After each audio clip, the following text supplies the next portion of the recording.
မဲရောင်စုံနဲ့ကောင်းချိုးဆိုးချိုးတွေအကြောင်းကိုမဆာဒီနေ့ပြောပြပါမယ်။မဲအမျိုးအစားက၃မျိုးရှိပါတယ်။မဲ၆ဆိုရင်တော့မကောင်းဘူးမိမိကိုအကျိုးမပေးပါဘူး။မဲဆိုတာကအယောင်ကဆိုပြီးတော့အသားပေါ်မှာကြွတက်နေတဲ့မဲအမျိုးအစားဖြစ်ပါတယ်။မဲရှင်ကတော့အယောင်ကအတိအကျမရှိဘဲနဲ့အယောင်အမျိုးမျိုးပြောင်းတတ်တယ်။နေရာလည်းရွေ့ရှားနေတတ်ပါတယ်။နော်ဒီလို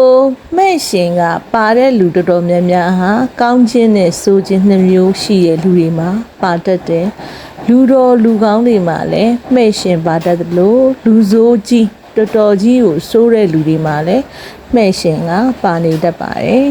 ကဲမဲ့ရောင်တွေနဲ့အကျိုးပေးကြောင်းလည်းမဆာဆက်ပြပြမယ်နော်မဲ့ဖြူမဲ့ကအဖြူရောင်မျိုးရှိတဲ့မဲ့မျိုးဆိုရင်နော်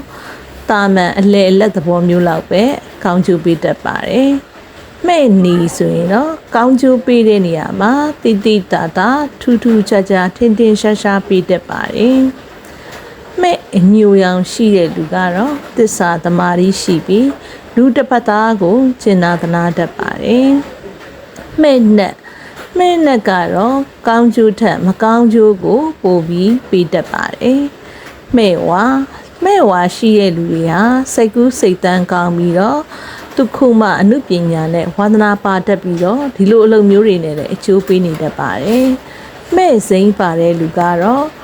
မွန်မြတ်တဲ့လူမျိုးဖြစ်တတ်ပါတယ်။မွန်မြတ်ပြီးတော့အထူးကောင်းကျိုးပေးတတ်တဲ့ပါရမီထူးတွေပုဂ္ဂိုလ်ထူးတွေမှာလည်းဒီလိုမဲ့စိမ့်တွေကပါတတ်ပါတယ်။ကဲဒီနေ့မဲ့နဲ့ပတ်သက်တဲ့အကြောင်းအရာလေးတွေကိုနားဆင်ပြီးဘူဒ္ဓရရကြပါစေလို့မဆာကဆန္ဒပြုပါတယ်။မဆာရဲ့ channel လေးကိုလည်း like, subscribe and share လေးလုပ်ပေးပါနော်။အားလုံးကိုကျေးဇူးတင်ပါတယ်ရှင်။